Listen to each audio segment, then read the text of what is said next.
ভাই আপনিও যদি ভেবে থাকেন এসএসসি রেজাল্ট আপনি ওয়েবসাইটের মাধ্যমে দেখবেন, তাহলে ভাই আপনি এসএসসি রেজাল্ট দেখার আশা ছেড়ে দেন। ভাই বাংলাদেশের সার্ভারের যা অবস্থা সেটা আপনারা সকলেই জানেন। যখন রেজাল্টটা প্রকাশ করবে তখন আপনি ওয়েবসাইটের মাধ্যমে কখনো আপনি এসএসসি রেজাল্ট দেখতে পারবেন না। তাই আমি আপনাদেরকে এমন একটা সিক্রেট মাধ্যম দেখাবো যার মাধ্যমে আপনি খুব সহজে এসএসসি রেজাল্ট দেখতে পারবেন, সেটা আপনার হাতে থাকা নর্মাল ফোন দিয়েও, সেটা হোক বাটন মোবাইল কিংবা অ্যান্ড্রয়েড মোবাইল। তো সেই মাধ্যমটা হলো এসএমএস এর মাধ্যমে।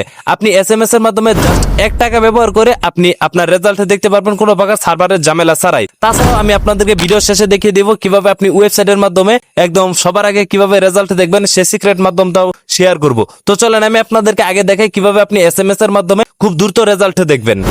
তো এসএমএস এর মাধ্যমে খুব দ্রুত রেজাল্ট দেখার জন্য আপনারা প্রতিটা স্মার্টফোনে দেখতে পাবেন যে এরকম মেসেজের মতো একটা অ্যাপ্লিকেশন আছে। জাস্ট আপনারা সেই সফটওয়্যারটাকে ওপেন করবেন। তো সেই সফটওয়্যারটাকে ওপেন করে নেওয়ার পর এই যে নিচে দিকে দেখতে পাচ্ছেন যে স্টার্ট চ্যাট একটি অপশন দেখতে পাচ্ছেন। জাস্ট আপনারা কি করবেন, এটার পর এটা ক্লিক করবেন। তো এটার পর এটা ক্লিক করে দেওয়ার পর এখান থেকে দেখতে পাচ্ছেন যে টু, জাস্ট আপনারা কি করবেন, এখান থেকে এই নাম্বারটা দিয়ে দিবেন।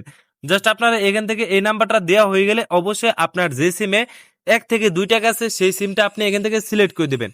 তো সেই সিমটা সিলেক্ট করা হয়ে গেলে এই যে এখান থেকে দেখতে পাচ্ছেন যে সেন্ড টু, জাস্ট আপনি কি করবেন, এটার পর এটা ক্লিক করবেন।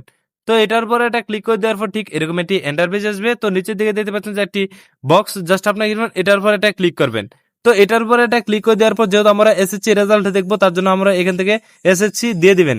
দিয়ে দেওয়ার পর অবশ্যই আপনি এখান থেকে একটা স্পেস দিবেন। তো স্পেস দেওয়া হয়ে গেলে আপনি অবশ্যই কোন বুটের, অর্থাৎ সেই বুটের প্রথম 3টা নাম দিবেন। যেমন আমি ময়মনসিংহ বুটের, যেমন আমি এখান থেকে MYM, যেমন ময়মনসিংহ বুটের এখান থেকে MYM এটা দিয়ে দিবেন। মাত্র 3টা অক্ষর থাকবে। এরকম ভাবে আপনারা এই যে আপনাদেরকে একটা স্ক্রিনে একটা ছবি দিয়েছি, এরকম ভাবে আপনি প্রত্যেকটা বুটের জন্য এরকম 3টা সংখ্যা ব্যবহার করবেন। তো সেই 3টা ওয়ার্ড ব্যবহার করার পর আপনি আবার এখান থেকে স্পেস দিবেন। তো স্পেস দেওয়া হয়ে গেলে আপনার 2026 সালের যে রেজাল্ট আছে যে রুল নাম্বারটা আছে আপনি সেই রুল নাম্বারটা এখান থেকে দিয়ে দিবেন। যেমন আমি এখান থেকে সেই রুল নাম্বারটা দিয়ে দিলাম। তো আপনার এখান থেকে পরবর্তীতে এখান থেকে আপনার রুল নাম্বার দেওয়া হয়ে গেলে আপনি আবার দিবেন স্পেস। তো স্পেস দেওয়া হয়ে গেলে এই যে এখান থেকে আপনি দিয়ে দিবেন 2026। তো 2026 দেওয়া হয়ে গেলে এখান থেকে আপনি প্রথম এসএসসি দিবেন। এসএসসি দেওয়ার পর স্পেস দিবেন। স্পেস দেওয়ার পর আপনি যে বুটে থেকে পরীক্ষা দিয়েছেন সেই বুটের 3টা ওয়ার্ড দিবেন। 3টা ওয়ার্ড দেওয়া হয়ে গেলে পরবর্তীতে স্পেস দিবেন। স্পেস দেওয়ার পর আপনার রুল নাম্বার দিবেন। তো রুল নাম্বার দেওয়া হয়ে গেলে পরবর্তীতে স্পেস দেওয়ার পর আপনি পাশের সালটা দিবেন, অর্থাৎ যে সালে পরীক্ষা দিয়েছেন সেই সালটা দিয়ে দিবেন। তো সেই সালটা দেওয়া হয়ে গেলে এই যে কিন্তু দেখতে পাচ্ছেন যে এসএমএস অর্থাৎ সেন্টের মতো যে একটি আইকন, জাস্ট এটার পর এটা ক্লিক করে দিলেই কিন্তু যতই সার্ভার বাই ডাউন থাকুক আপনি এসএমএস এর মাধ্যমে খুব দ্রুত আপনি রেজাল্ট জানতে পারবেন। তারা রেজাল্ট প্রকাশ করার সাথে সাথে আপনি এখান থেকে রেজাল্ট দেখতে পারবেন। এখানে কোনো প্রকার সার্ভারের ঝামেলাই থাকবে না। তো আশা করি বুঝতে পেরেছেন যে কিভাবে আপনি এসএমএস এর মাধ্যমে রেজাল্ট দেখবেন। তো আমি আপনাদেরকে সেই সিক্রেটটা পর্যন্ত দেখলাম। জাস্ট আপনি এই সেন্টারটা ক্লিক করে দিলেই তার আপনাকে রেজাল্ট দেখাবে। তো ওয়েবসাইটের মাধ্যমে সবার আগে দ্রুত রেজাল্ট দেখার জন্য সরাসরি চলে আসবেন গুগল ক্রোম বাজারে। তো গুগল ক্রোম বাজারে আসার পর এখান থেকে আপনি সার্চ করবেন এডুকেশনাল বুট রেজাল্ট।